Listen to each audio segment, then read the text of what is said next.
Magandang gabi sa inyong lahat and welcome to another episode of Agapay Tatak Rosa Rosal.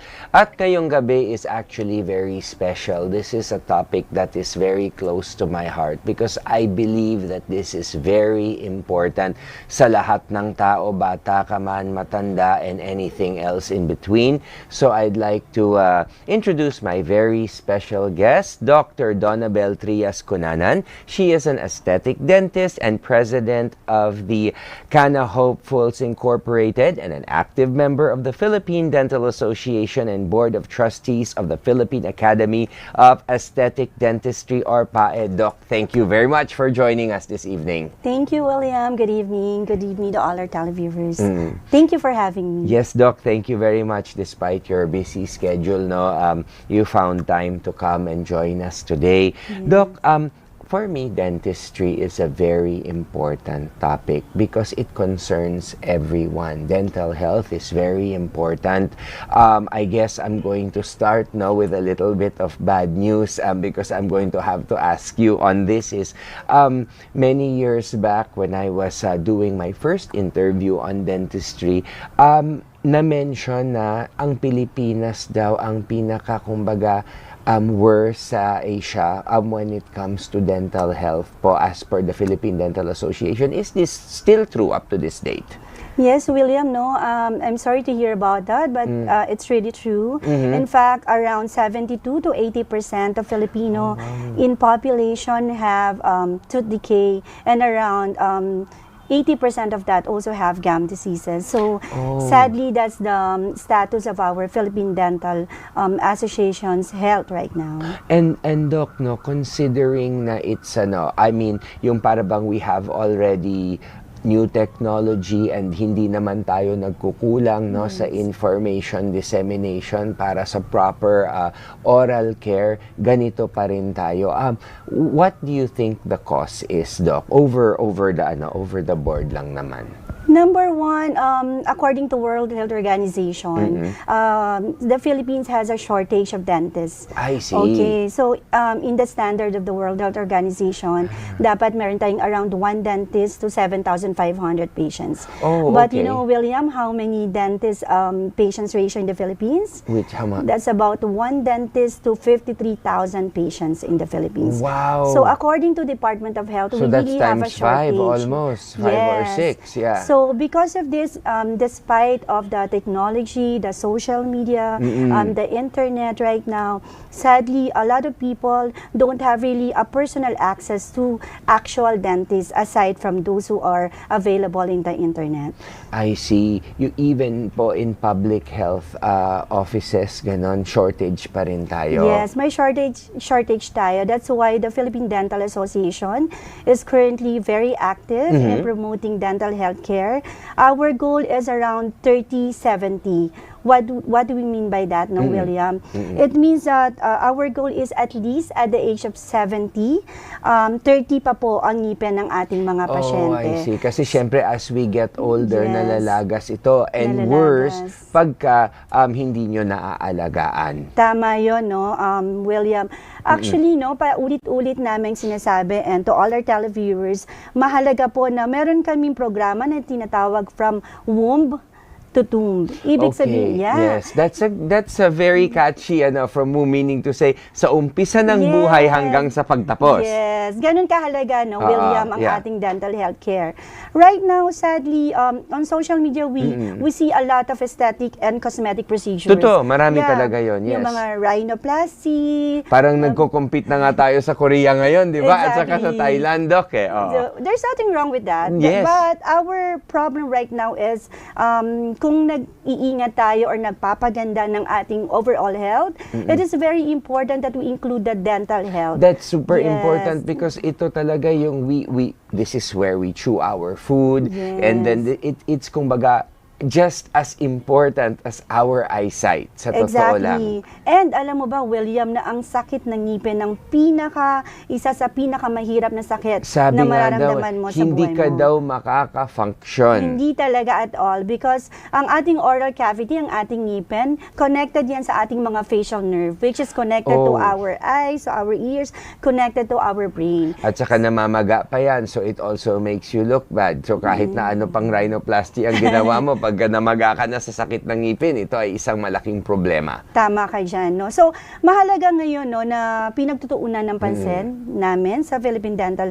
Association and ng aming pong organization na affiliate ng PDA, which is the Philippine Academy of Aesthetic Dentistry. We put high value not only on aesthetics but in function. Okay. Ibig sabihin, no, mahalaga po sa ating mga pasyente na yung tamang pagsisipilyo. Mahalaga po, hindi lang po tayo na basta nagsisipilyo, mahalaga na tayo ay there's a nagsisipilyo. process, the proper way, just like anything else, there's a certain way. Yung strokes have to be a certain way, and then you also have to make sure you don't ravage the gums, di ba? Exactly. So, pag tayo po nagbabrush ng ating ngipin sa harapan, mula po sa taas, Okay, papunta po ito sa si baba. Doc is going to give us the proper way of brushing our teeth, which is actually the very basic in oral care. Ito yung kumbaga, everybody needs to do this to be able to have basic good oral hygiene, tama? Yes, okay. Let's start with the toothbrush, William. Okay. So, ano ba yung mahalagang paggamit ng toothbrush? Ang toothbrush dapat, it has to be not too soft, at the same time, hindi naman super matigas. Okay. Not too hard. It has to be somewhere in between. Yeah, Okay. And then, once we use our toothbrush, there is a specific amount of toothpaste also that we have to put on our toothbrush. So, for example, kung ikaw po ay bata, meron po kaming tinatawag na maliit na gamunggulang ilalagay mo kapag ito ay mga around 0 to 5 years old. Okay. Kapag naman yung adult, na kagaya natin, na William, yung buong bristles ng toothbrush, kailangan malagyan natin to ng proper amount of toothpaste. And hindi lang po basta toothpaste, it should have around 1,000 to 1,500 parts per million. I so, see. maybe the televiewers, William, are asking, saan ba natin to makikita yung 1,000 to 1,500 ppm? Makikita po natin ito sa likod ng label ng toothpaste. Okay. So, it Kung has- baga, just like with food, there's nutrition information. Yes. Sa likod ng produkto ng ating toothpaste, makikita Yes, natin makikita yan. po natin yon. So, we're not promoting any brand here. Yes. For as long as na-meet nyo yung requirement na 1,000 to 1,500 parts per million. And then tayo po ay magsisipilyo ng 2 beses sa isang araw. This is the bare minimum. The bare actually. minimum, You but can do a little bit more, 1 or 2 Yes. in between, depending as needed. As Pero needed. dapat dalawa, guys. Dalawa talaga. Exactly. And then, pag nag-toothbrush po tayo, pagdating po sa harapan ng ngipin, so upper teeth po natin mula po sa taas, pababa po. So, pagdating naman po sa dulo ng ngipin natin, which is our premolar to molar areas, dapat po ito ay medyo paikot-ikot. Circular area. Circular area. So, circular motion. Dito naman sa harap, pababa. Yes. Para bang going with the growth of the Exactly. tooth. Dito naman sa baba, Downward and then pa-upward naman siya. pa-upward. So in other words, mga kababayan, no, hindi pwede yung lalagay mo lang yung toothbrush tapos kung ano-anong gagawin mo na lang, finger para kang abstract para lang Yes. masabi na kapag supilyo ka because otherwise sayang lang yung Sayang lang. effort. At the same time, yung ating pong gums po kasi, kung mapapansin mo, inverted letter C yung shape niya. Hindi naman straight yung ating yung Yes. design ng ating gums. So once we do toothbrushing in a very straight position, ang tendency na dislodge yung ating mga free gingiva na tinatawag. Okay. So that will start the gingival problem. So nagkakaproblema And tayo. that is another problem dahil pagka meron na kayong problema sa gilagid, ang nangyayari yan, di ba, Doc? Yung kapit ng ngipin mo ay hindi na ganong kaganda because you are ruining your gums, which is the one holding the tooth to the bone. Tama, no, William. Kapag napabayaan natin yung gums, nagkakaroon tayo ng gum inflammation na tinatawag nating gingivitis. Pag napabayaan pa rin po itong gum inflammation, ito ay nagdudulot ng periodontitis and then eventually will lead to bone loss. Kaya nawawala ang ngipin, gumagalaw, or yung mga tao, sinasabi ng pasyente, Dok, wala naman sira yung ngipin ko sa labas, pero gumagalaw siya. Kasi nagkakaroon ka na ng gingivitis when neglected, nagkakaroon na ng periodontitis. cavities. So it starts with gingivitis. Yes, it So starts. for that is the basic kung baga sa yan ang munang lagnat lang kung sa kung sa trangkaso. Yes. Tapos itong next is Periodontitis. which is a little bit more intense of the same Yes. problem. Hanggang buto na, which is bone Bone loss. loss, yes. Because of poor gum health. Yes. So in other words, para sa pangit man pakinggan, ang sinasabi ni Doc dito is nabubulok ang ating gilagid, di ba? Nabubulok, nai-inflame, and then eventually yung periodontal ligaments or periodontium, which is nasa loob na po to, no? Nasa root area na, malapit, nagkakos talaga siya ng bone problem. Eventually, nawawala yung ating mga ngipin. And again, Tooth loss. ang ngipin, we only really have two sets. It starts off as yung milk teeth or Yes. baby teeth, which is from what age to what age, Ang Doc? milk teeth po natin, around 20 lang po yan. So, 20 teeth. And then, at the age of around 6 to 7 years old, Yes. nag-start na po na mag-erupt yung ating mga anterior teeth. And ito mahalaga, no, William, na gusto kong ipaalam sa ating mga nanonood, na meron po tayong tinatawag na 6-year molar. Oh. Ibig sabihin, as early as 6 years old, permanent na po ang ating first molar. Oh, okay. So, maraming pasyente ang hindi alam. That's why ito yung unang nabubulok sa mga Akala pasyente. nila matatanggal pa Yes, yon. akala nila milk tooth pa yon, permanent, primary teeth or baby teeth. Hindi po, permanent na po yon. Pero actually, para sa mga magulang din, naalala ko yung mga ibang naririnig ko ng mga magulang. Nung bata pa ako, ay, okay lang yan kasi matatanggal din yan. Kung alimbawa, mabulok yan, matatanggal din yan, papalitan din yan. Pero I think that is a misconception. Yes. Kailangan dito pa lang nagpa-practice na kayo on how to take care of your teeth. Because kung ang primary teeth natin naaalagaan natin, definitely, for sure, maalagaan natin yung permanent teeth. Tama yan, William. Mali po yung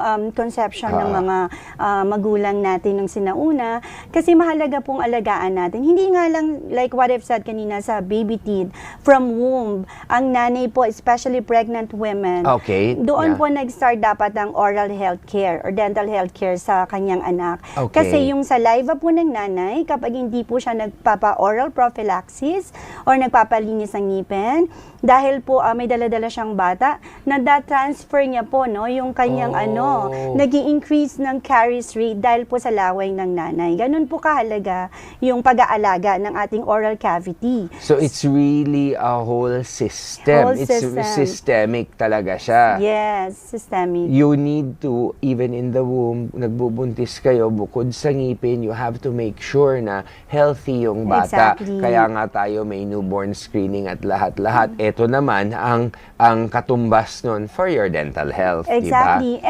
And William, kung maaalala mo, very important sa mga pregnant women ang proper nutrition. Right, right. So that's why in the same way that the OB is really working out to make sure that properly may nutrients ang nanay, mahalaga din po na yung nutrients na yon natatransfer din po sa anak. So kung poor ang oral hygiene ng nanay, most likely po ganun din po ang magiging kalalabasan ng kanyang anak. That's why ang mga nanay, lagi namin sinasabi, pag nagpapadentist, maging maingat din po sa mga sugar. Because Okay. as we all know, sugar is the number one factor of not only tooth decay, but of different diseases as well. Yes. Sugar. Tooth decay is actually only scratching on the Yes. surface. You have a host of metabolic problems, Exactly. cancers, kidney problems. Naku, I should talk to myself because sa totoo lang yan ang hilig ko kakanin, cake, ice cream, Wow. lahat. Sa lahat ng talagang pwedeng matanggal. Wag lang yun mga yun. Pero syempre after that, of course, ako personally, I feel other than brushing, di ba, Doc? Flossing is Yeah, also exactly. very important, di ba? How often should we floss? We floss after we brush our teeth. We actually floss. So dapat twice din. Yes, twice Okay. then. Or in the event, like for example, right now, yung mga bata, pag nagpupunta sa school, kung wala silang, for example, dalang toothbrush, they can bring with them floss, dental floss. That will actually help because you're removing all of the debris. Yes, and there are a lot of interproximal na mga debris sa sa gilid-gilid po or singit ng ating ngipin Na hindi kayang, nakukuha ng toothbrush. Hindi kayang good kunin ng student ako, toothbrush. no? I'm so proud of you. So, that's why it's very important na talagang nagpo-floss tayo.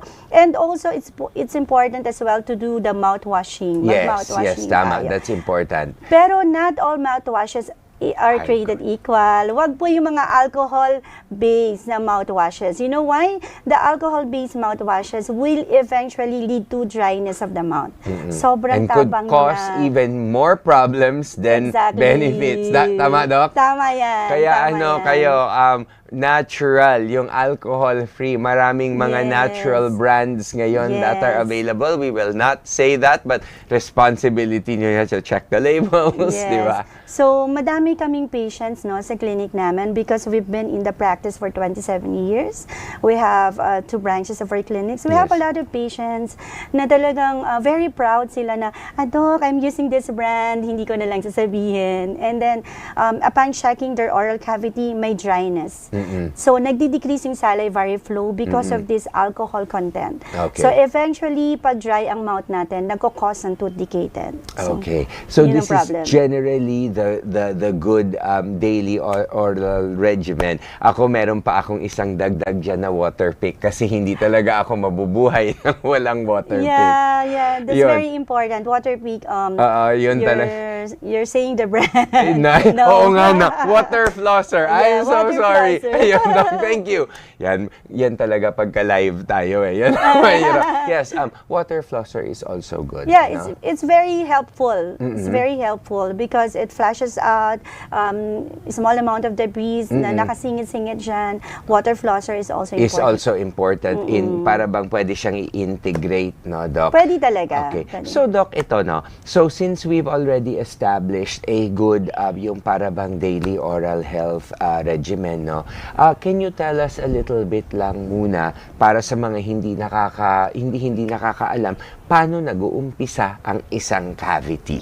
Okay, a lot of people, especially yung mga bata, no, akala nila na yung mga itim-itim, no, na nakikita nila sa ngipin nila ay hindi siya sira. Kadalasan po, no, kapag nagpumunta sa aming klinika, worse na yung situation. Kasi from the word itself, cavity, they were thinking na kailangan there's a big hole. May malaking hole na or cavity sa isang ngipin. But the truth is, that's why we highly recommend twice a month you visit your dentist. Kasi no matter how much we really take good care for teeth, on our own, kailangan makita ng dentista to detect all those black spots, black areas. So you cannot, kumbaga, you cannot assess yourself when it comes to teeth because even a small cavity na hindi nakikita can actually be very deep. Yes, and then we have to do panoramic x-ray or yung close-up na mga x-ray na tinatawag nating periapical x-rays. Kasi madalas ang kanilang symptoms lang is kung may pain. Which is already bad. Once na may pain, it means nakaano na yun eh, nakatulay na yan sa nerves natin Yes, I'm so proud of you, William. Yeah, most of the time, pag may pain na po, it's either nandun na siya sa nerve itself and too late na for a normal restoration. So we have to do a root canal treatment, which is more expensive as compared to regular light-cured restorations that we which do is in the clinic. Pasta, yes. Which is actually, you would want to be in that situation rather than get a root canal because mahirap yun. Because kumbaga, you're going deep into the anatomy of the tooth already. Exactly. Diba? At lagi namin sinasabi, William, sa patients, no, if they say dentistry is expensive, actually, no, neglect is. Yes, tama yun. Dentistry is not expensive. It can be very routine, as easy as routine. But once na pinabayaan nyo na, syempre magiging mahal yun. Katulad lang yan ng ng may sakit ka, di ba? Pagka umabot ka na to the point na nasa stage 3 or stage 4 ka na ng iyong sakit, syempre it will be, di ba? Sabi nga nila, just like anything else, I think also with dentistry, prevention is much better than cure. Tama, Doc? Exactly. Okay. Imagine how much will it just cost you for a simple oral prophylaxis. Yes. And then, kung na-neglect mo, you have to do a gum problem treatment. We have to do a perio treatment. We have to do a restoration. We have to do root canal. And worse, once extracted, it's either we do the fixed bridge or implant, which is very expensive. Which is very expensive. expensive. Philippines. Kaya the best thing to do is to take care of your teeth. It doesn't cost too much. Ibig sabihin, kung pinabayaan mo, bukod sa mahal, napakasakit pa, di ba, Doc? Ayan. So, marami na tayong napag-usapan sa ating first gap. So, when we come back dito po sa Agapay Tatak Rosa Rosal, we will be talking about several treatments, several with new technology and everything, kung ano ang pwede pa natin gawin to keep our teeth in tip-top shape. So don't go away, magbabalik po ang Agapay makalipas lamang ng ilang paalala.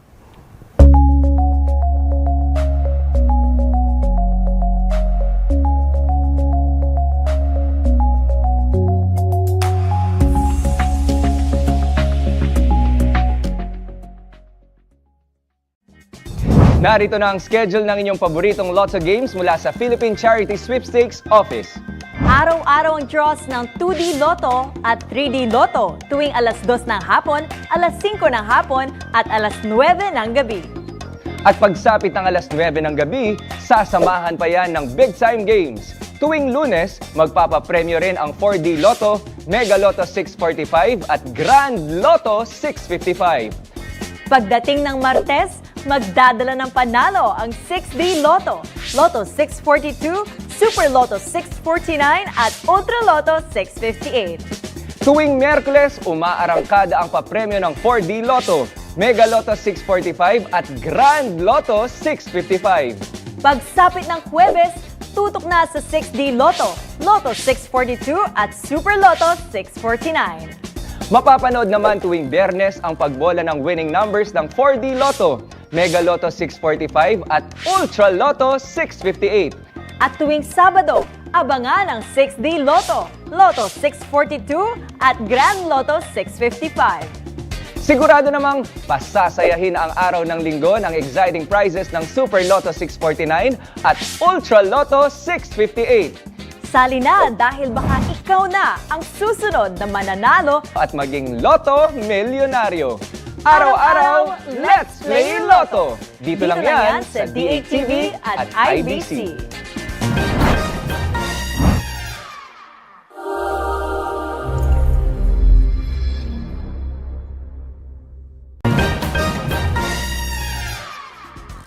Good day, everyone. I am William Theo, and I am inviting you to watch the PCSO lottery draws that we air 3 times a day, every single day. We not only play for fun, not only for winnings, but most importantly, for charity. So let us always remember, play smart, play safe, and most importantly, play responsibly.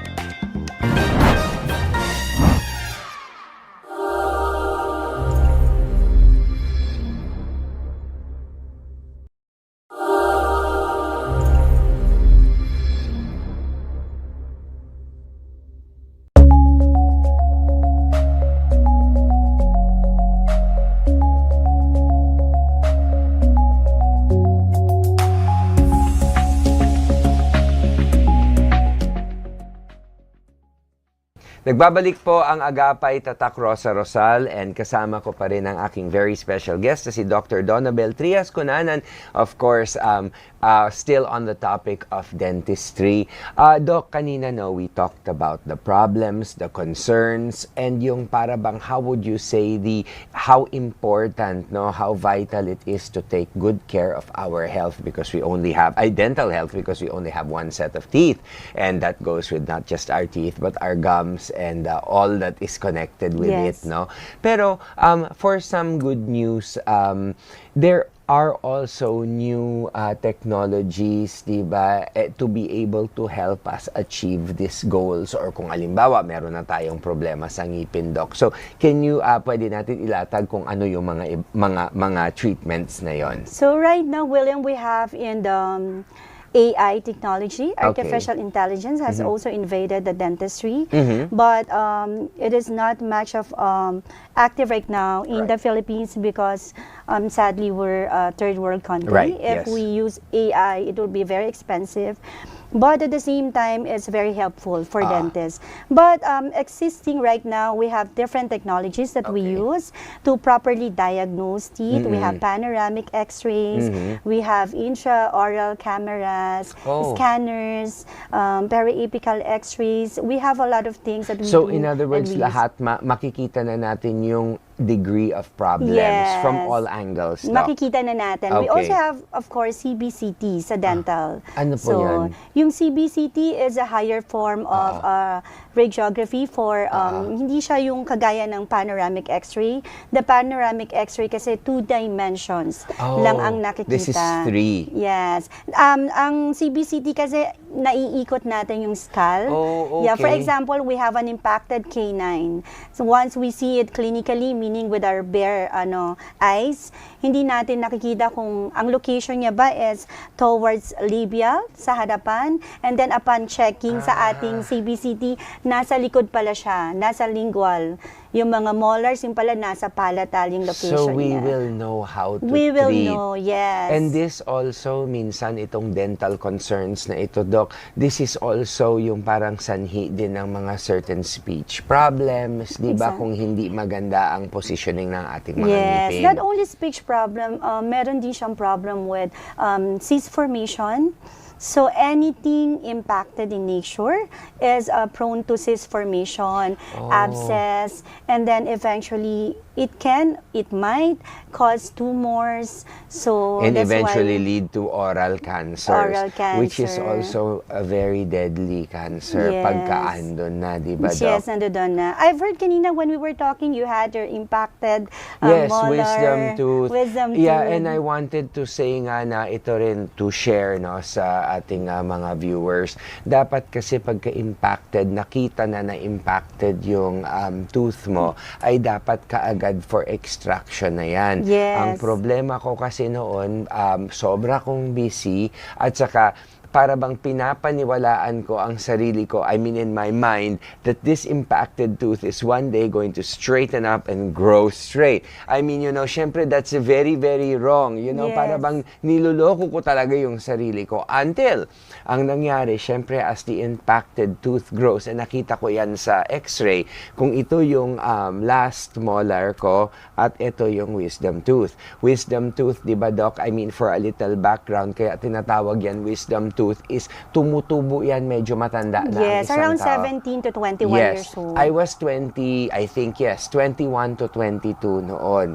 And naalala ko, nakita sa x-ray, ang palihis yung tubo So niya. horizontal yung position niya. Oo, medyo ganito. So kung ito yung ngipin ko, dito siya Tumutubo. tumutubo. So kumbaga binabangga niya. Yes. And sa x-ray, maliit lang ang makikita mo dyan dahil makikita mo lang yung tip ng tumutubo. Yeah. Pero naku, kung makita mo yung x-ray, ang haba ng ugat niyan. Mas more pa than the other teeth. Yes. Sa clinically sa mata, makikita mo parang maliit lang yung tumutubo. But sa x-ray, makikita natin yung the whole part of the tooth.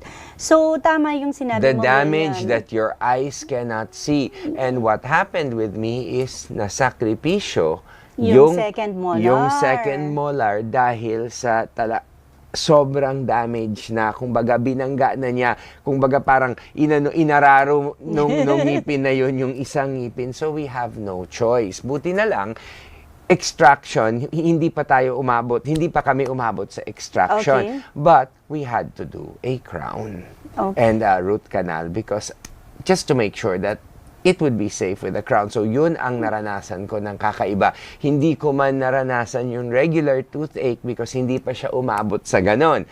Pero muntik na siguro yun. Yes. Kaya po, palagi namin sinasabi sa mga patients, once we do a routine panoramic x-ray, sasabihin nila, Dok, wala namang masakit. Ba't kailangan tanggalin? Dok, kagaya ng sinabi mo, baka tumayo pa siya. Oo, Baka which is of nakahiga, tumayo pa siya. No. Kasi kami as dentists, our eyes are trained trained, and at the same time, we are trained to see beyond what our eyes can see at the panoramic X-ray. We know if it's impacted. There's no way for it to fully erupt it kasi makikita namin doon na wala ng space. Oo, na hindi talaga, lalabasan. it's really not going to, Yes. not going So, to the go up. earlier that we remove that, the better, William. The better. Kasi kagaya ng nangyari sa'yo, dahil hindi mo na siya nalilinis, nasa dulo siya, the third molars, most of the time, are highly inaccessible. Yes. Ang hirap na niyang linisin dahil yung posisyon niya dulo. That's how I got dependent on the water flosser because at Yes. that point, although it's not 100%,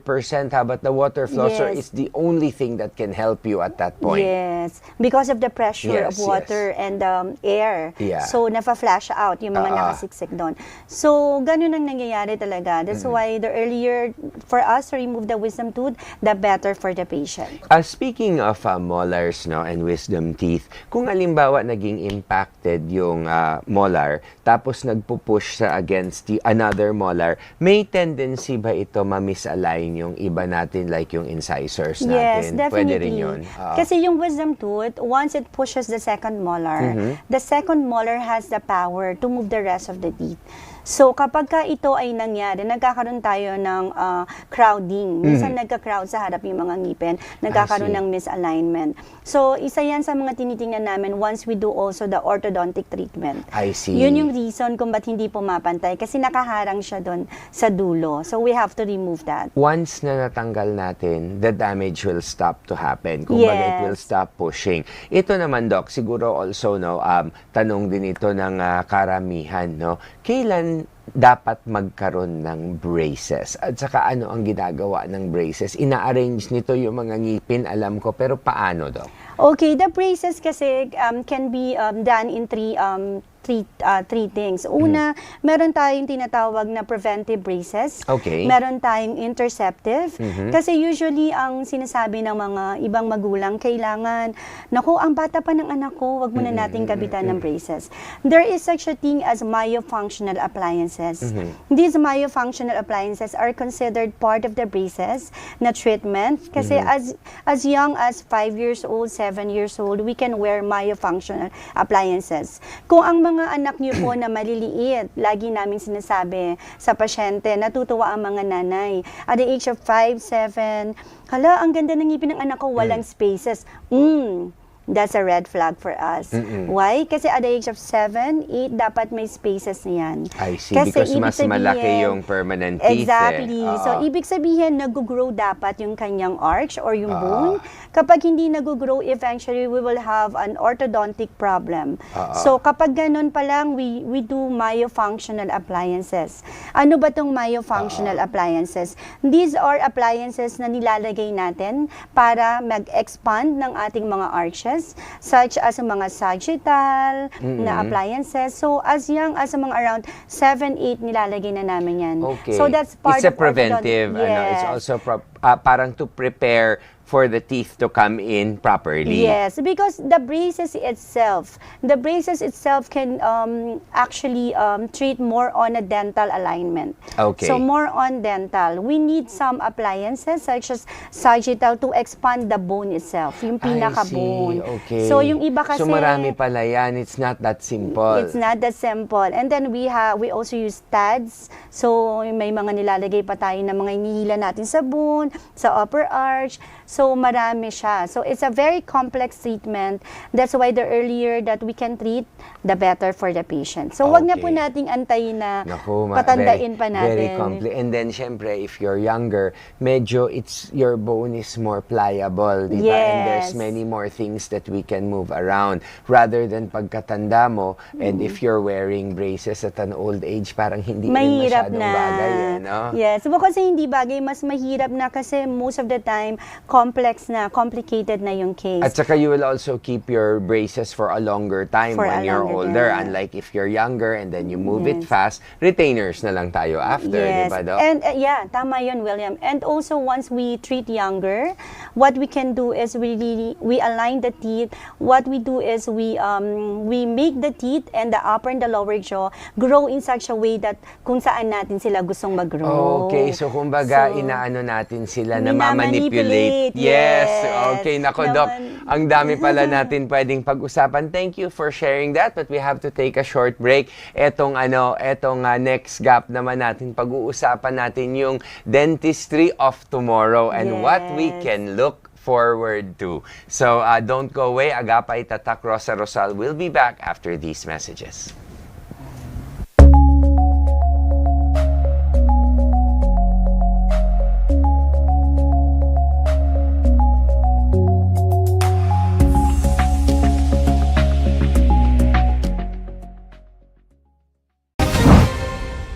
Hi! Ako po si Fiona Gicale. Inaanyayahan ko po kayong manood ng D8 Patrol tuwing Lunes hanggang Biyernes, alas 5:30 ng hapon hanggang alas 6 ng gabi.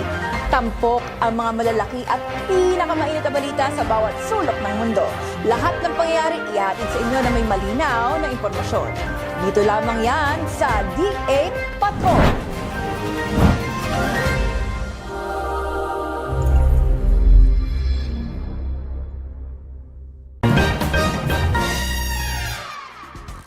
My name is Jay Torres and I'm one of the hosts of the PCSO Lottery Draw. Yung show namin for me is about giving hope and excitement at the same time. Alam mo yung aabangan mo yung lalabas na numbers sa TV habang hawak-hawak mo yung ticket mo at hindi lang inaabangan kung mananalo ka. Inaabangan mo rin kung baka itong chance na to yung magpapabago sa buhay mo. And at the same time, it's giving hope to the people. Alam naman natin na PCSO is really active in charity works. Sobrang daming natutulungan ng tao ng PCSO, especially yung mga nangangailangan.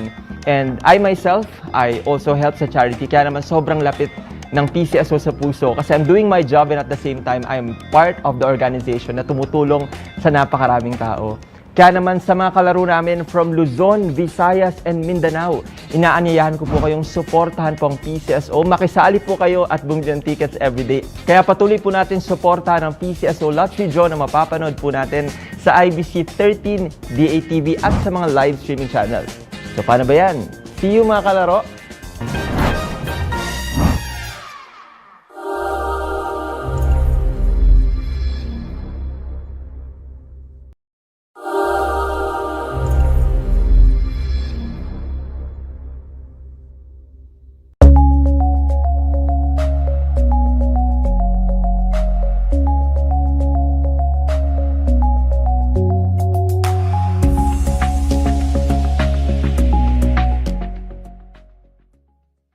At nagbabalik po ang Agapay Tatak Rosa Rosal to our third and final segment.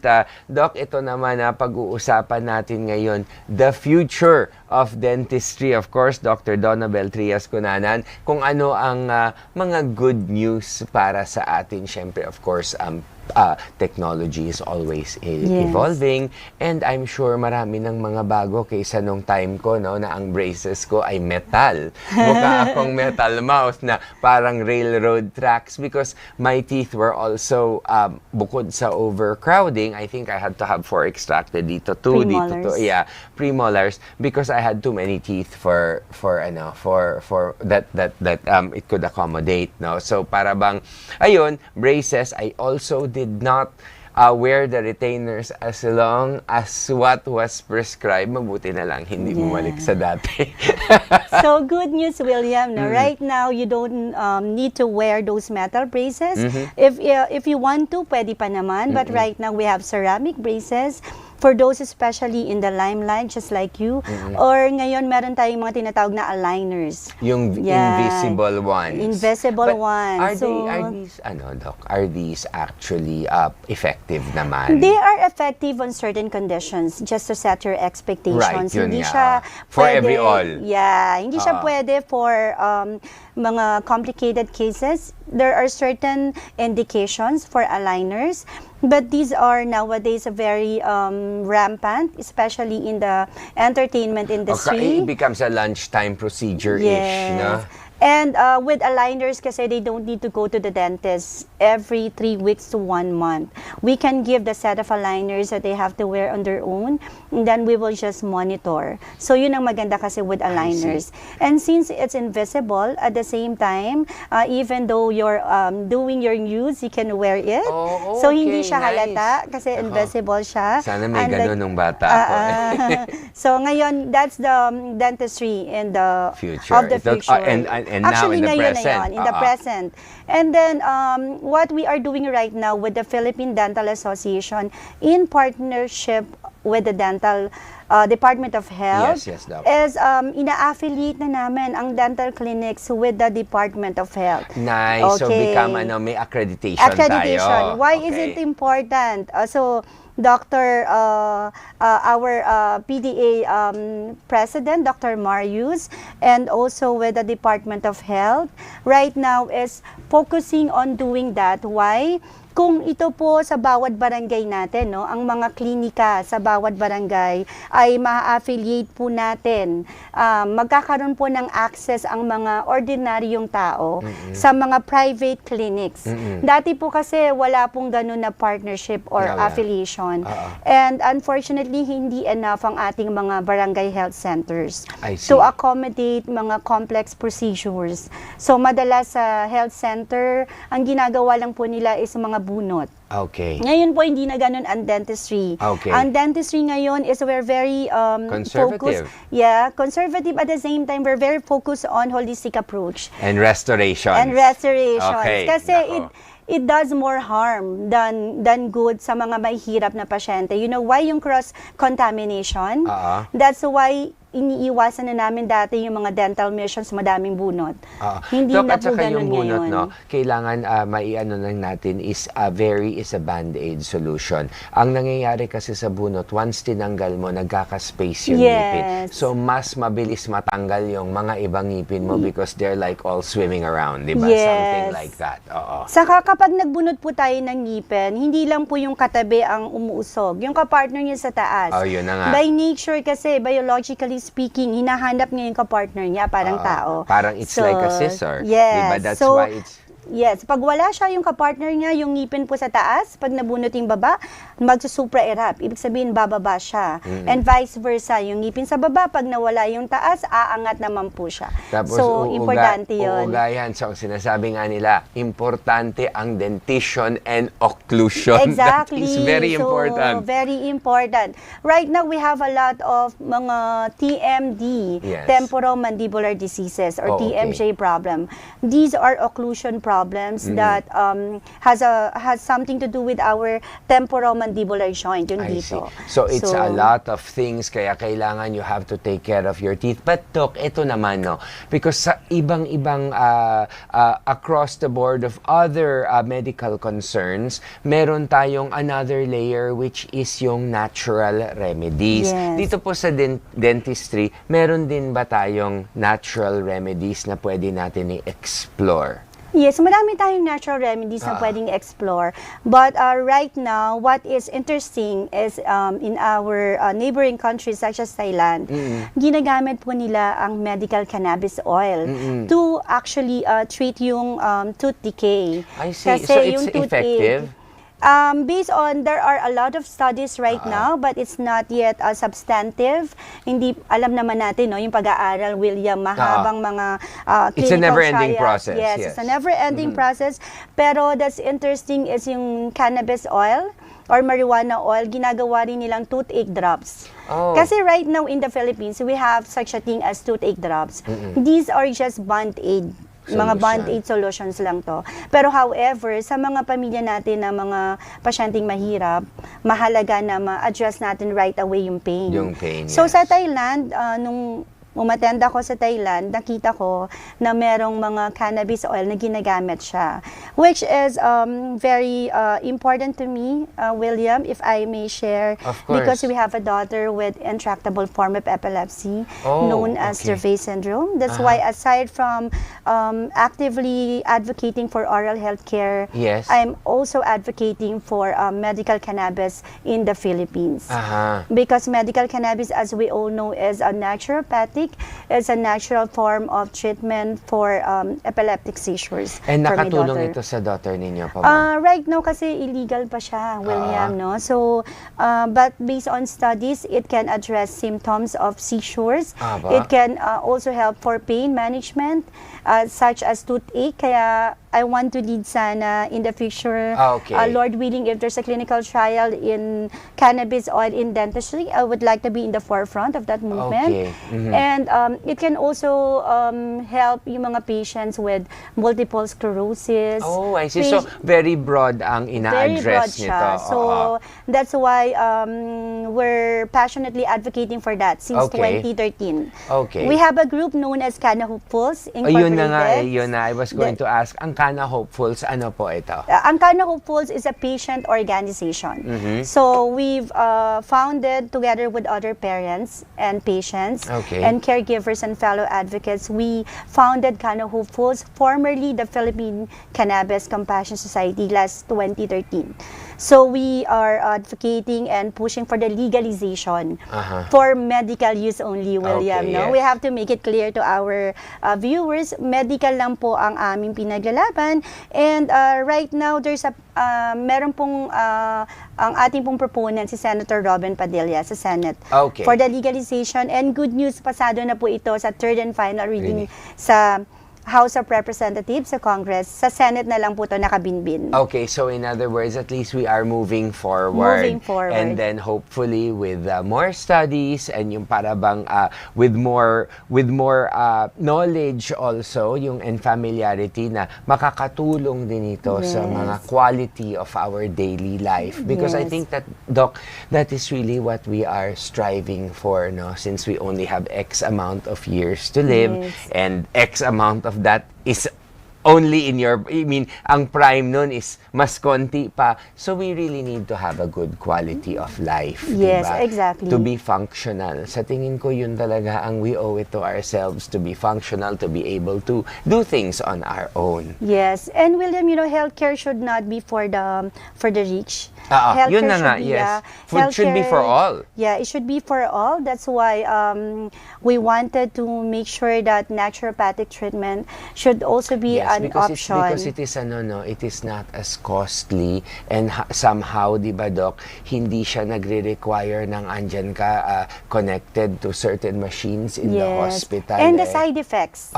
Yes. It doesn't have really more of organ toxicity. Like Madaming organ renal toxicity. problems. Yes, renal problems. Kasi remember, kidney is the first one that absorbs Yes, everything. nag-filter ng ating mga gamot na iniinom. Yeah, as a matter of fact, ma-over ka lang sa paracetamol, it already will affect your kidney. So you Exactly. have to be very careful. Kaya kung meron natural alternative like for headaches and for things that we take more aggressive medicine for, it should also be an option for us. Yes, it should be an option and should be available to all. Yes. So yung commercial nga nila, 'di ba, yung paracetamol, ingat. So really have to Yeah, be we cautious really have and careful on it's what's not a candy that you can just Yes. take every time you're feeling the need for it, no? So, Doc, at this point, any final messages po to our viewing public on how they can take better care of their oral health and also health in general? Because I know you're an advocate talaga for the totality of a healthy human being. Okay, thank you, William, for the opportunity. So to all our televiewers, I would like to encourage all of you to continue really give extra importance on your oral health.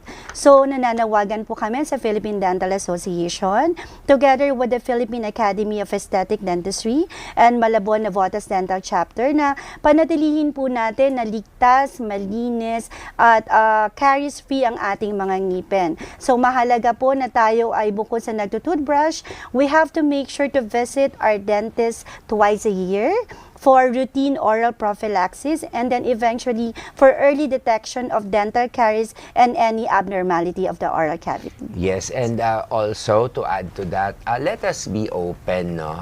Iisipin nyo lang na ang mga doktor, ang ating mga dentista, hindi po ito kalaban. Ito ay kaagapay at kaibigan because sila ang nakakatulong sa atin.